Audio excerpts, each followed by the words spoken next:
hope that they get past the start-finish line. We can, so we'll get this jump there. I think we've got Paddy Hayden on standby, so when we get through this one there, we might cross to our pit reporter, Paddy Hayden, and see what he's come up with. But that's a good start, KV, because he's 100% past where he was before. Yeah, certainly, and great gaining that percentage the further he gets through the lap. So John Berry, of course, a long-term navigator beside his mate Dave Simmons. And so now Dave Simmons' daughter is the navigator. John's moved from the navigator's seat into the driver's seat.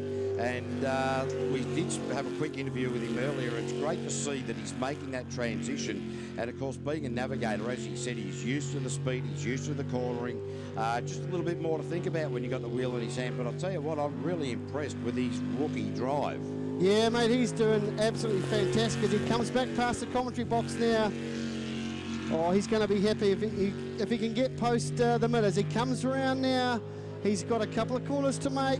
Can he go post? This will be a great finish for Jono with a great time of 57.456. He will be ecstatic with that one. Yeah, no doubt about that. Just looking up there to see if we've got Paddy Hayden up there, if he can give us a wave so that we can see that he can hear us. Just trying to spot Paddy. There he is. He's got the microphone at the ready. Paddy, how are you going over there, mate? Can you hear us at all? KV, can you hear me? Absolutely, mate. Welcome to our pit reporter, Paddy Hayden. Mate, what's the feeling like over there? No, Paddy's just walked away. Somebody's talked to him. He's seen something shiny. He's away. So we'll just get that system sorted out.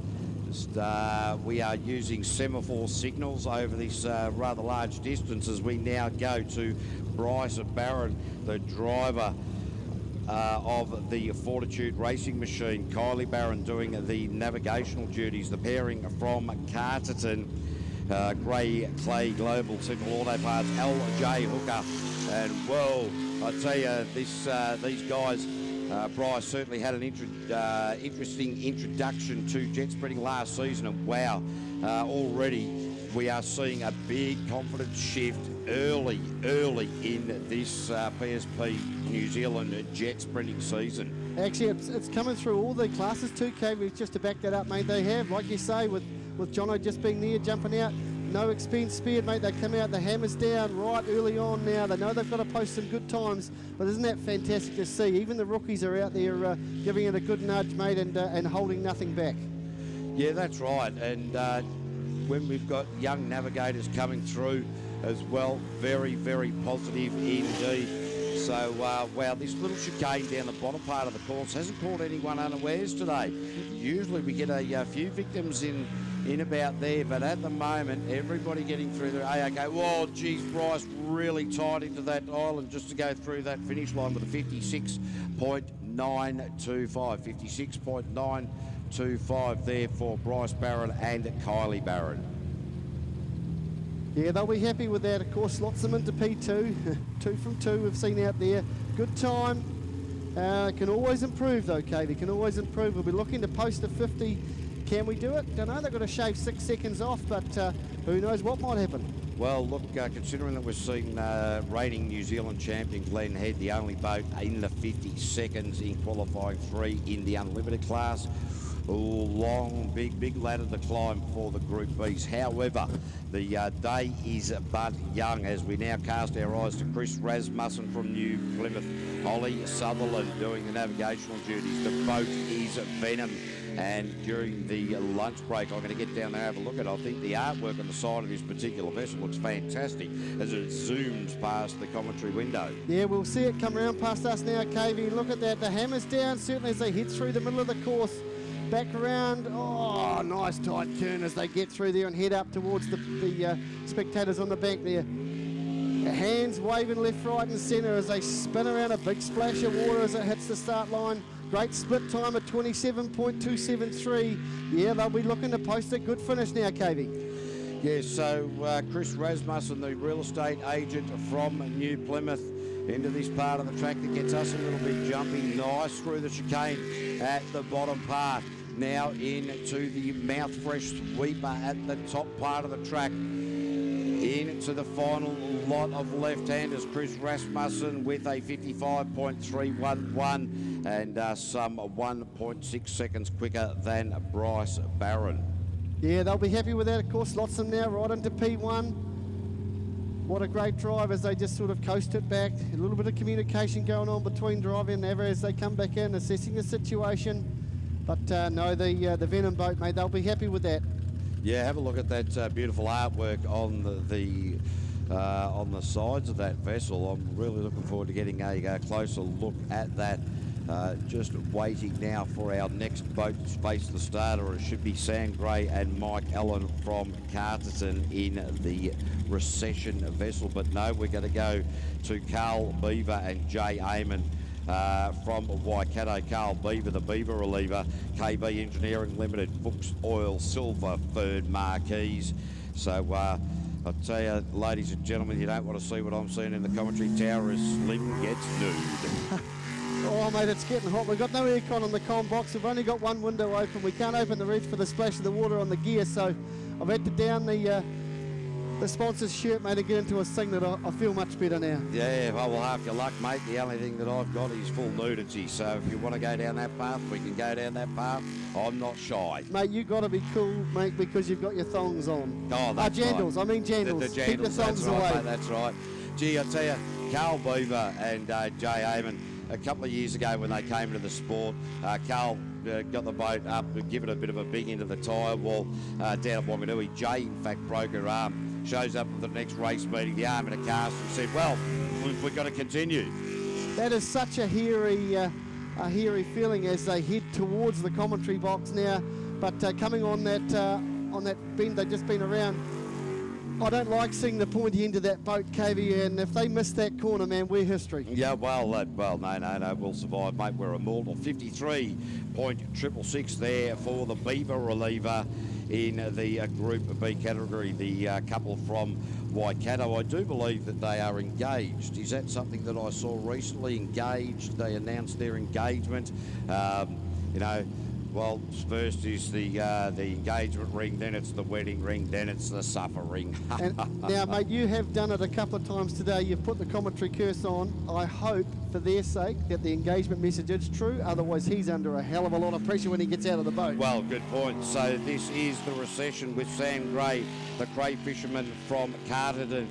Mike Allen, the forestry worker from Carterton, the locals here, Central Auto Parts, the sponsors on board, and you can see the big back off there because they've gone the wrong way. The rotation is incorrect, so now they'll make their way back up to the top of the course, try to pick this rotation up.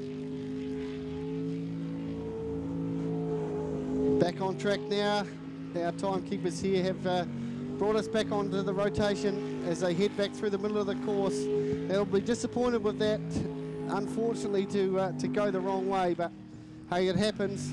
It happens. Just a little bit of an error between the driver and the navvy hitting that wrong turn, but they're back on track now as they come round through the middle of the course now, hoping to get round and still post a good time, even though they have done that. Yeah, look, it's very tricky. It's a long way back from here, but the most important thing is once you get the rotation wrong, they have had the presence of mind to be able to get back onto the rotation proper. And for newer drivers to the sport, that is a very, very important thing to do. It means you're really starting to understand the nuances of this sport. And you think it's difficult to watch it from up here above the water level. When you're only when your eyes are only 3 foot above the water level, it's good presence of mind to get it back. So while the time is certainly blown out, great to see those guys actually post a time, certainly plenty on it, 1:02. I dare say probably a little bit more than that as well. So anyway, Sam Gray got around there, Mike Allen, those guys will go back, have a little bit of a chat to one another and go, when I say left, go left, when I say right, please try to right, and you know, oh, hang on, is your left my right or your right my left? And discombobulation's a big thing, Slim. Yeah, it is, mate. It's a bit like you and I on the truck last night, mate. We had to actually stop and have a chat, mate, because I reckoned you were going the wrong way and you didn't. But one of us was wrong and one of us was right, and I still believe it was me. Well, I can tell you, mate, I thought I was wrong once, but it turns out I was actually incorrect. So it is Buttercup now out on the water, and Oh, Buttercup and Jasmine Webster get it up and out of the track nicely. Just ran a little bit too wide up the top part of the course, and that is no good for Daniel Reid and Jasmine Webster. No good at all. The replay will pop up on, here we go, the replay now. You'll see them jump out of the start. Just have a look on the big screen there, folks, as they come out. Oh, disappointing. What happened there? They must have clipped an island, got it all wrong. And of course, that's not a place you want to be, as that the rescue crew get over there. Fantastic to see them here. We're watching the replay now as he comes round the bend, gives it a bit too much fat as he comes out of there and up onto the island. Oh, just about over onto the roof, but managed the roll cage to push them back over. And they come to rest up there in front of our fantastic spectators that have joined us here today, KB. Yes, so, well, we're getting some, we're getting some horrible information coming through to us. Richard Murray has broken a rod in the Mina machine, the blown 440 cubic inch engine. That boat is out for the day. Just got information through that Hayden Wilson, the man from Wanganui, in the white noise boat in the Group B, out for the day. So certainly very interesting information coming out on the pitch as we, our rescue crew, effect the rescue of Daniel Buttercup Reid and Jasmine Webster. Oh no, that's disappointing. The numbers here are smaller now, and oh man, that's devastating news, especially for those guys that are out now.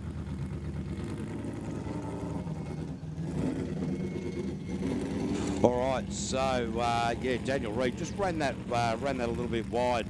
So apparently we're getting messages through that the live stream is doing a little bit of buffering and a little bit of jumping up and down. So we can get our technicians onto that instead of chasing them up and down ladders around all of the electrical equipment that we've got going. I think we'll just announce that and they can figure it out from there. Do you think that's the commentary box needs to stop jumping around as we get excited about the action that's happening on the track? But I'll try and keep you contained, Cavey, if you keep me contained. Yeah, I think that also the 10 minutes will be up for Rob Colley. In fact, no, the boat is actually on the trailer, it is on the ramp, and he's started, so I dare say that he's within the 10-minute time frame. Otherwise, Rob Coley would have been sent back to the pits. So we are going to probably go out of order here, just waiting for that boat to come off the trailer. We may well reset our clocks.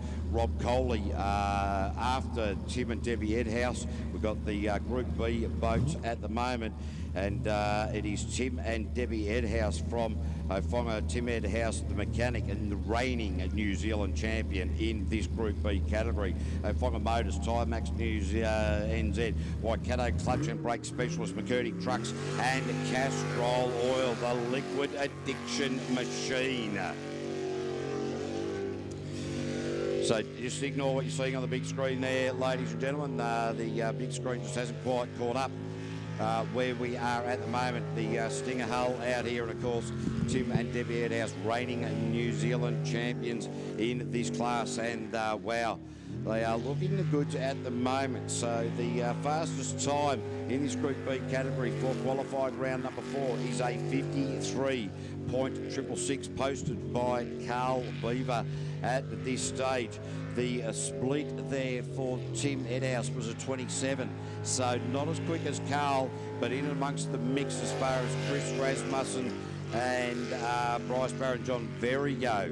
So it looks as though Tim Edhouse really starting to fire up the liquid addiction machine in the run for the line. I think it's going to be a good one, and it has gone to a 55.116, so about 1 point slower, 1.5 slower than Carl Beaver in the Beaver reliever.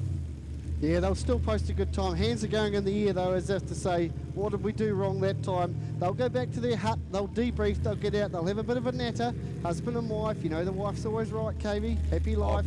I've never ever heard that before. Come on, mate. Happy wife, happy life, mate. So, geez, I'll tell you what, there's some daggers looking at me in the commentary tower. And we go to the flounder pounder, Ollie Birder, and Hoki Manatawa, who is the navigator there, Hoki.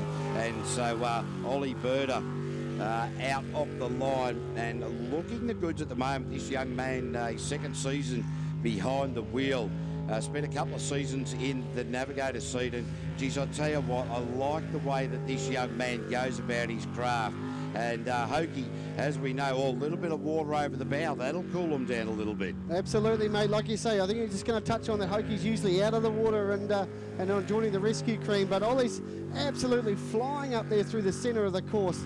They are doing a fantastic job to bring that round as they come down, as what they swing through there. Oh, that's a good run. They come down. This is the part we hate, KB, as they come towards us, and then if they won't take that corner, my goodness me, there's going to be more than water in the commentary box, I can tell you that. As they head through the top of the course now, they're coming round. This will be a fantastic time. He's just got to get round this bend, hit the finish line, and a great time of 55.861. They'll be happy with that. Okay, we have a wallet here in the commentary tower during the lunch break. If you have lost a wallet, we will have that at the launch ramp area. If you've lost a wallet up near the food vendors at the top part of the track, we will have the wallet near the launch ramp or commentary area. You can get it during the lunch break. You will not be able to get it before then. You will need to provide some ID. You can't do that because we've got it in the wallet. You've just got to be able to describe the wallet, and well, geez, turns out plenty of cash in there. There'll be none of that left by the time you get there. Some Visa cards, some debit cards. I'll tell you what, Monaco, here we come. Oh, I'll tell you what, we are going to get